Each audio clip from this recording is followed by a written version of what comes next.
Assalamualaikum warahmatullahi wabarakatuh. Perkenalkan, nama saya Putri Rahayu dengan NIM 20033146. Berasal dari Prodi Pendidikan Fisika Universitas Negeri Padang. Di sini saya akan mempresentasikan mengenai kosakata dan diksi. Sebelum mulai, jangan lupa like, comment, dan subscribe. Terima kasih. Pengertian kosakata. Kosakata adalah kumpulan kata yang merupakan bagian dari bahasa tertentu dan digunakan untuk menyusun kalimat. Jenis-jenis kosakata. Kosakata dasar atau basic vocabulary adalah kata-kata yang tidak mudah berubah atau sedikit sekali kemungkinannya diambil dari bahasa lain. Di bawah ini yang termasuk ke dalam kosakata dasar, yaitu istilah kekerabatan, misalnya ayah, anak, nenek, kakek, dan sebagainya. 2. Nama-nama bagian tubuh, misalnya kepala, rambut, dan sebagainya.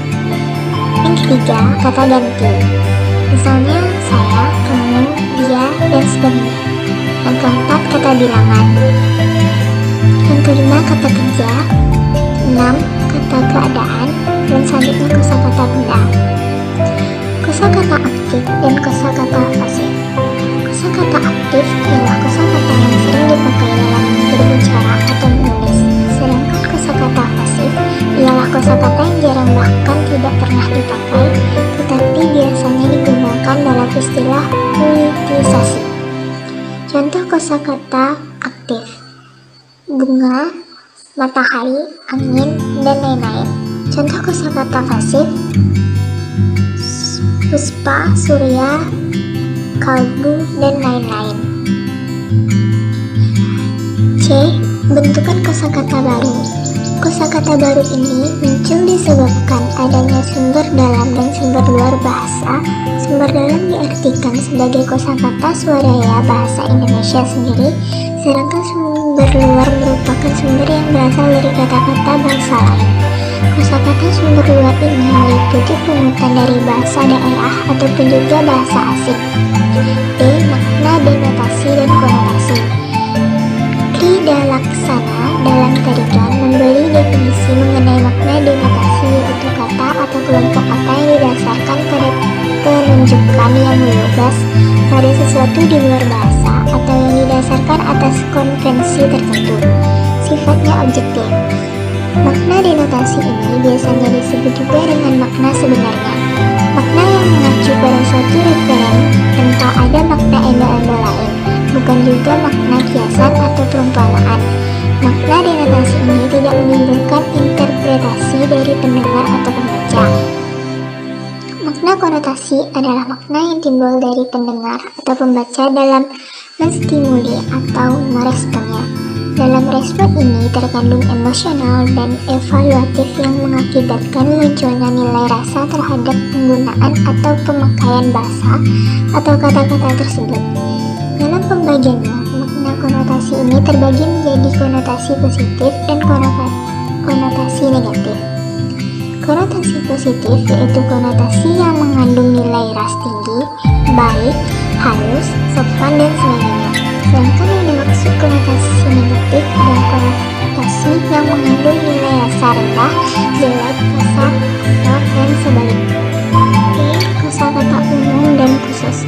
Kosakata umum adalah kosakata yang sudah meluas ruang lingkup pemakaiannya dan dapat menaungi berbagai hal, sedangkan kosakata khusus adalah kosakata tertentu, sempit, dan terbatas dengan pemakaiannya. F. Kata lugas. Dalam hal ini mengatakan bahwa kata tugas dapat bermakna apabila dirangkaikan dengan kata lain. Kata tugas ini hanya memiliki arti gramatikal seperti ke, karena, dan, dari, dan sebagainya. D. Kata benda. Kata benda atau nominal dapat diklasifikasikan ke dalam 3 segi, yaitu dari segi semantis, sintaksis, dan segi bentuk. Secara semantis, kata benda adalah kata yang mengacu pada manusia, binatang, benda, dan konsep atau pengertian. Secara sintaksis biasanya diikuti oleh kata sifat dan dapat diikuti kata bukan, sedangkan dari segi bentuk morfologinya, kata benda terdiri atas nomina bentuk dasar dan nomina turunan. Pengertian diksi. Diksi adalah suatu pilihan kata yang tepat dan selaras dengan penggunaannya dalam menyampaikan sebuah gagasan atau cerita yang meliputi gaya bahasa, ungkapan, pilihan kata, dan lain-lain, sehingga didapatkan efek sesuai dengan yang diinginkan. Syarat diksi.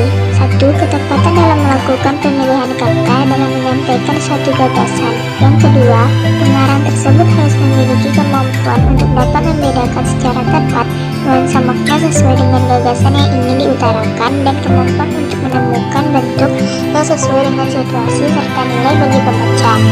Yang ketiga, menguasai berbagai kosakata serta mampu untuk dapat memanfaatkan kata tersebut menjadi sebuah kalimat yang jelas, efektif, serta mudah untuk dipahami atau dimengerti. Ciri-ciri diksi. 1. Tepat dalam pemilihan kata untuk dapat mengungkapkan gagasan atau juga hal-hal yang diamanatkan. 2. Dapat digunakan untuk dapat membedakan secara tepat nuansa makna serta bentuk yang sesuai dengan gagasan serta juga di situasi serta nilai rasa pembaca. 3. Menggunakan pembendaharaan kata yang dipunyai masyarakat bahasanya serta dapat menggerakkan dan juga memberdayakan kekayaan itu menjadi jaring kata yang jelas. Diksi. 1. Membantu audiens atau pembaca mengerti apa yang disampaikan penulis atau pembicara. 2. Menciptakan aktivitas komunikasi yang lebih efektif dan efisien.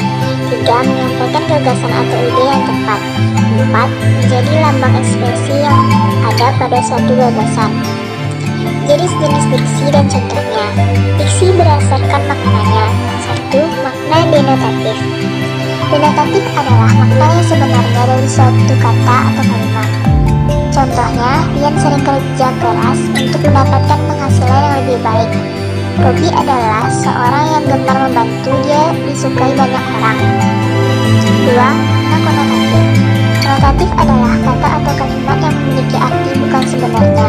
Contohnya, Rio harus membantu tulang untuk menghidupi keluarganya. Hani adalah seorang kutu buku. Itu sebabnya ia banyak tahu tentang berbagai hal. Diksi berdasarkan leksikal. 1. Sinonim. Sinonim adalah kata yang mempunyai arti yang sama dengan kata lain.